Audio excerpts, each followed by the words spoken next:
Estamos diante do primeiro caso de falência de uma SAF no Brasil. Eu vou explicar para vocês o que está acontecendo nos bastidores da SAF Botafogo, que obviamente pertence ao grupo Eagle Bidco, que atualmente é administrado via judicial pela Cork Gully. E aí tá bombando aí nas redes sociais, na imprensa, o anúncio feito na Financial Times, jornal britânico, colocando o Botafogo, o Lyon, à venda. Isso significa que a SAF do Botafogo está à beira da falência, que já quebrou.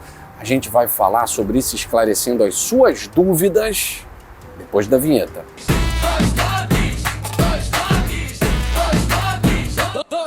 Quero agradecer a sua presença aqui nesse vídeo do canal Dois Toques. Você, botafoguense ou não, é importante, caso você seja torcedor de um clube que atualmente hoje é SAF, é importante que você preste muita atenção no conteúdo desse vídeo. Então eu já peço para você deixar o seu like, se inscrever no canal se não for inscrito e compartilhar, é claro, com aquele seu amigo torcedor de um time que é a Sociedade Anônima do Futebol. A pergunta que eu fiz no início do vídeo: estamos diante do primeiro caso de falência de uma empresa, de uma SAF no Brasil? Sim ou não? Bom, antes de dar o veredito, é preciso que o espectador, aquele que está em conexão com o nosso conteúdo, possa também entender o que está acontecendo no Botafogo. O Botafogo tem declaradamente uma dívida a curto prazo de 1,6 bilhão, 1 bilhão e 600 milhões de reais. Bom, no longo prazo, a dívida do Botafogo, segundo o laudo especializado, gira em torno de 2,7 bilhões. E aí vem a pergunta: então tá quebrado, porque não vai conseguir arrecadar, não vai conseguir ser autossustentável a ponto de pagar essa dívida no longo prazo, no médio prazo. É importante separar as duas dívidas, né? A dívida de curto prazo é o que preocupa, obviamente, o Botafogo. A dívida total, ela não preocupa. Por quê? Se nós formos colocar o numerário de dívida de todos os clubes do Brasil, da mesma forma que estamos medindo a dívida do Botafogo, essas dívidas, esse número de 2,7 do Botafogo, ele também diz respeito aos ativos do clube. Quando eu falo ativos do clube, estou falando de jogadores do clube.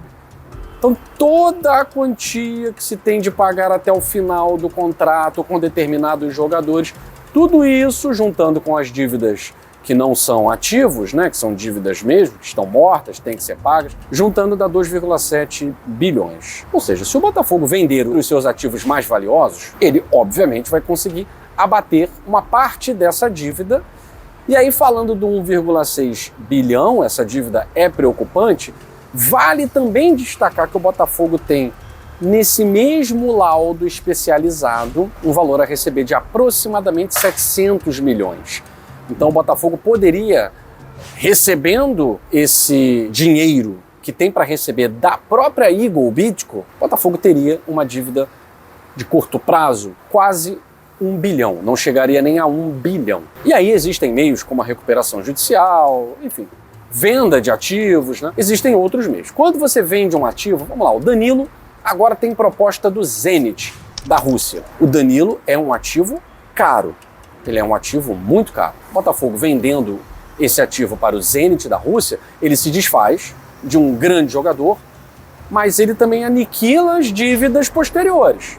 Ele não vai ter que pagar direito de imagem, não vai ter que pagar salário, não vai ter que pagar uma série de fatores, FGTS e tal. E ainda pode receber uma bolada, como foi no caso do Luiz Henrique. A questão é que a grana do Luiz Henrique não entrou para o Botafogo. A grana do Danilo, agora com os cofres separados entre os clubes da Eagle, a grana precisa entrar para os cofres do Botafogo. E o Botafogo provavelmente vai fazer isso, ele vai vender o Danilo. A questão é quem vai pagar mais caro pelo Danilo. Dependendo, se jogar uma Copa do Mundo, o destino pode não ser o Zenit.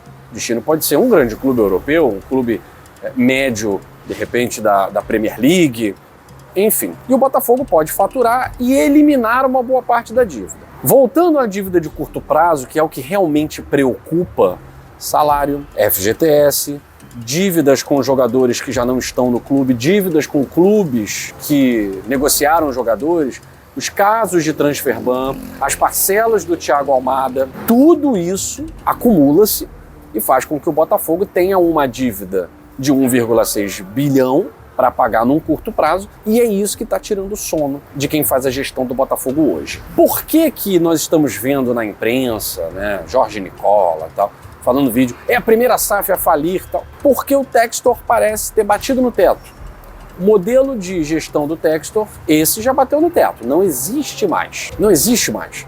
O modelo multiclubes, que uma mão lava a outra, né, ajuda aqui, dá uma ajuda de lá e tal, esse modelo morreu. Ele não tem como funcionar mais, principalmente nas mãos do John Textor.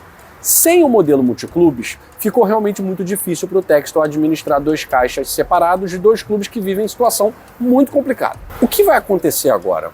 Provavelmente, o Textor será asfixiado até o limite para poder vender a SAF Botafogo. Se a SAF do Botafogo é vendida, ela não entra em falência. Então o que nós estamos dizendo aqui hoje, muita gente falando do anúncio feito pela Cork Gully no Financial Times, e o Textor respondeu que, na verdade, isso não preocupa porque trata-se de uma questão protocolar.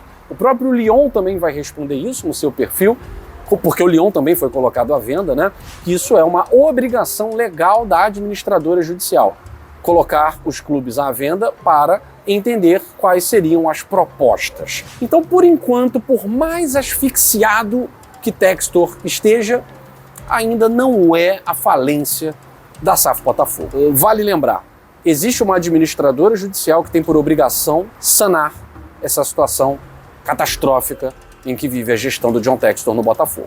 Ela tem essa obrigação legal. Existem interessados, investidores, em comprar a SAF Botafogo. A GDA Luma é a mais interessada. Existe, sim, esse número de investidores. O Social reafirma isso e de fato, a GDA Luma é uma parceira tanto do lado do Textor quanto do lado social. Ela quer entrar como investidora, como acionista do Botafogo. Existe a possibilidade da Assembleia Geral Extraordinária, confirmada hoje pela Fundação Getúlio Vargas no Tribunal Arbitral, de que haja um acordo entre os acionistas, entre a administradora. Será que Textor consegue convencer de abrir o capital, GDA Luma, Hilton Capital entrarem como acionistas e o Textor sendo minoritário e não saindo? Existe essa possibilidade também. Então é cedo para falarmos sobre a falência da SAF Botafogo.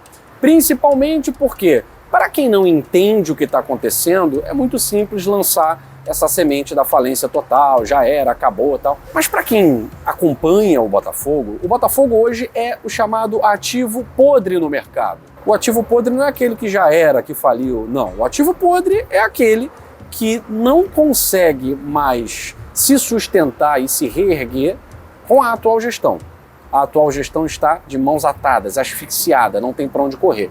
Mas vendendo as ações e nas mãos de um novo gestor, ela é um ativo que está podre na atual gestão, mas que tem muito potencial de crescimento. Vale dizer que o Botafogo foi campeão da Libertadores e campeão brasileiro há pouco mais de um ano e que esteve entre os 5 maiores clubes do mundo em 2025 pela Ballon d'Or, a Bola de Ouro, a maior premiação de clubes do mundo, de jogadores do mundo. Disputou uma Copa do Mundo de clubes da FIFA. É ainda um time que vai colocar jogador na Copa do Mundo. Enfim, é um clube que tem muito potencial ainda para crescimento. Muito potencial para crescimento. Diferente, talvez, de outras SAFs que, se estivessem na mesma situação, poderiam não gozar dessa credibilidade. O Botafogo foi um caso, isso para todos os olhos verem, de uma recuperação relâmpago. Em 2021, o Botafogo disputava a Série B. Em 2023, o Botafogo quase foi campeão brasileiro. E em 2024, ganhou a Libertadores e o Campeonato Brasileiro. Dificilmente isso aconteceria com outro clube. É preciso ter muito potencial. O Botafogo hoje é um ativo que interessa a algumas empresas no mercado, como a GDA Luma, que é especialista em ativos podres, em recuperar ativos podres. A SAF do Botafogo hoje é a que passa por mais problemas no Brasil, sem dúvida nenhuma, mas isso é proposital. e não por falta de recursos. Há uma intenção da credora Ares em asfixiar a gestão do John Textor, porque para Ares não há mais como manter Textor no controle da SAF Botafogo ou de qualquer clube da Eagle. Para a Ares, que é a maior credora do grupo Eagle, Textor é sinônimo de irresponsabilidade e de má gestão. Essa asfixia financeira da SAF Botafogo ela é proposital. Textor saindo, o Botafogo renasce. A questão é, ele não quer sair. Até quando vai durar o imbróglio? Não sabemos. Fico por aqui.